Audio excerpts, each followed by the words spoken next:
আসসালামু আলাইকুম ওয়া রাহমাতুল্লাহি তাআলা ওয়া বারাকাতুহু। আলহামদুলিল্লাহ হামদাশ শাকিরিন ওয়া নুসাল্লি আলা রাসূলিহিল কারীম, আম্মা বা'দ।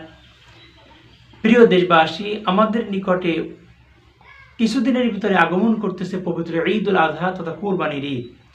তো এই কোরবানির ঈদে আমাদের কিছু গুরুত্বপূর্ণ সুন্নাত কাজ রয়েছে, যেটা আমাদের অবশ্যই করতে হবে এবং আল্লাহ রাব্বুল আলামিনের নৈকট্য হাসিল করার জন্য চেষ্টা করতে হবে। এক নম্বর, পবিত্র ঈদুল আযহার দিন সকাল সকাল ঘুম থেকে উঠতে হবে।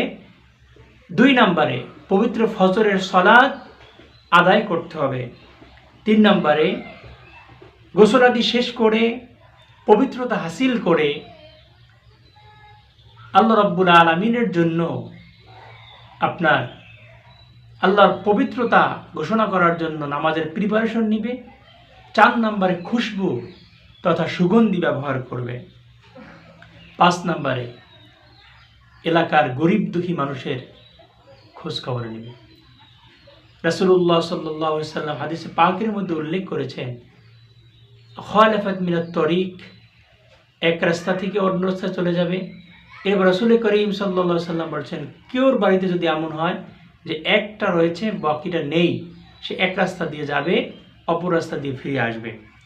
এরপরে রাসূলুল্লাহ সাল্লাল্লাহু আলাইহি ওয়াসাল্লাম হাদিসে পাকে উল্লেখ করতেছেন, কেউ যদি এমন হয় ঈদের ময়দানে চলে গেছে, ঈদের ময়দানে চলে যাওয়ার পরে আল্লাহ রাব্বুল আলামিনের ওয়াজিব 2টা বিধান, সেটা হলো সে অবশ্যই নামাজ আদায় করবে, এরপরে খুতবা শ্রবণ করবে, এরপরে মিষ্টিমুখ না করেই ঈদুল আযহার কোরবানির কাজ সম্পন্ন করবে।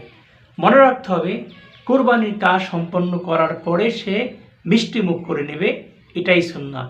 আর ঈদুল ফিতরের নামাজের আগে মিষ্টিমুখ করা সুন্নাত, আর ঈদুল আযহার নামাজের পরে, কোরবানি দানের পরে কোনো কিছু খাওয়া বা মিষ্টিমুখ করা, এটা হলো সুন্নাত। এদিকে আমাদের অবশ্যই খেয়াল রাখতে হবে। আর সবচাইতে বড় যে বিষয়টা, সেটা হলো আল্লাহ রাব্বুল আলামিনের সন্তুষ্টির জন্য, আল্লাহর নৈকট্য হাসিলের জন্য বেশি বেশি আমাদেরকে তাসবিহ পাঠ করতে হবে।